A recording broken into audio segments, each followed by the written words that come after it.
Welcome back. Parliament must be dynamic and hold the executive to account in efforts to comprehensively address the needs of rural women.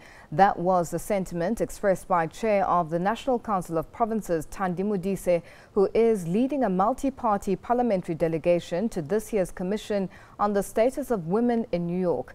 In a conversation with the SABC's Sherwin Bryce-Pease, she emphasized the need for members of legislature to scrutinize departmental budgets to ensure that adequate amounts are earmarked towards gender equality and empowerment. The chairperson of the National Council of Provinces, Ms. Thandi Modise, welcome back to New York, ma'am. Your sense of the role of parliamentarians in the debate we're having here at the CSW, focused very much on rural women, ensuring that they are not left behind.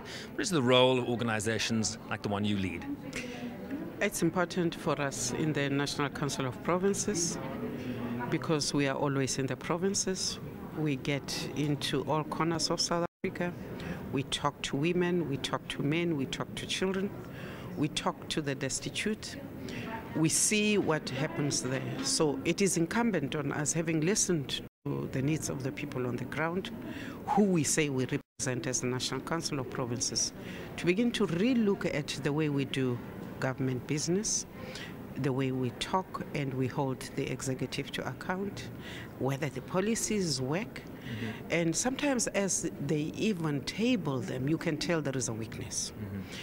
And therefore, parliaments should start working towards where we can say, this is not going to work, change it here.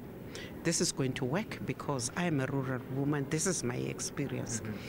This is going to work because I know my colleagues in country X have been doing this and it has proven to be working. So our role is not just to listen to the executive. Our role must also be to educate the public out there to say, these are your options. But our role is also to listen. They tell us their concerns. Sometimes they guide us into their areas. And therefore, we need to bring all the information together and say, what is the best option here? How do we represent these people? How do we fight for these people? Where do we go to when we are not winning as parliament? And it should be right back to the people to explain ourselves, to explain what we have done. So parliament must be dynamic because it must be able to carry the messages both ways, the good and the bad. Is the question of women's empowerment and equality a robust issue in the national legislatures today? You know, we see this, we've seen Parliament become quite robust on a number of issues of late. Do you feel that this issue is getting the attention it warrants? I think at a particular point, for instance, we're coming along very well in South Africa. We even started during Prex Govender's time. We started toying with the idea of the women's budget.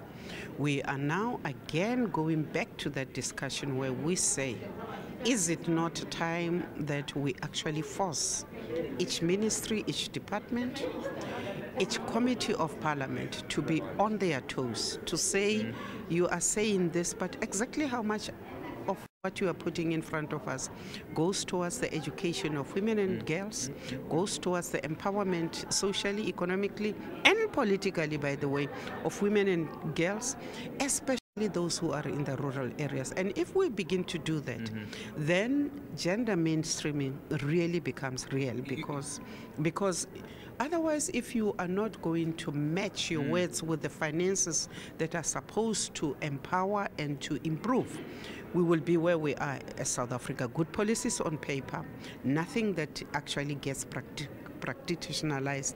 And therefore, I think that Parliament should really start saying, it's well and good, but we want to see action. We want to see gender budgeting in every department. See gender budgeting in every department. It means that as Parliament, our committees, when they scrutinize the budget, when they scrutinize the laws, when they scrutinize whatever comes, they ask the question, and where are the women? How much are you putting aside? You have expended this. Can you show us whether it was for real or whether the money was spent?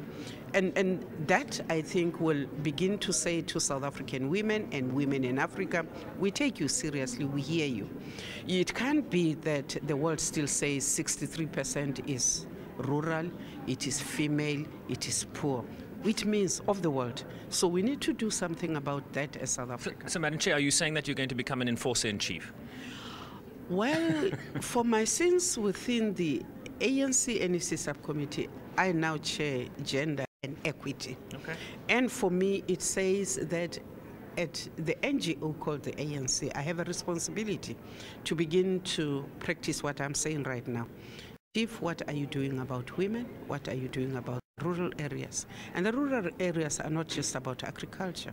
Let me ask you a final question. There's a sense that there's been somewhat of a regression in terms of women's representation, certainly in government structures, in the top 6 of the African National Congress. How concerned are you that this is a trend where political expediency is superseding the necessity of women's representation at the top structures?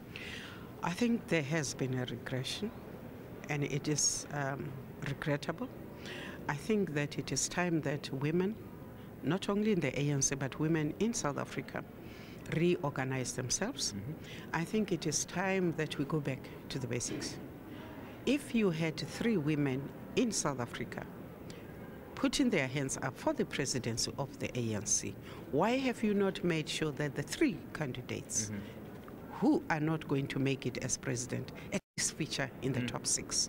So for me, it's an indictment of factional, but also a comfort zone for some of us as women who think we have made it, forgetting that, in fact, for a number of things to happen, through emancipation of women, you need women to be pushing it. For real young women to open up all their dreams and realize them, you need women pushing those buttons for them. You need policies which are gender specific, which are women specific, which are specifically funded to ensure that those things happen. So I think that even as civil society, women are beginning to realize that it is time we smell the coffee, it is time we get back together, it is time we revive our old structures and thicken our voice as South African women. Madam Chair, more power to you, and thank you so much for your time today. Thank you, always a pleasure. Thandi Modise is, of course, the chairperson of South Africa's National Council of Provinces, speaking to us here in New York on the sidelines of the Commission on the Status of Women.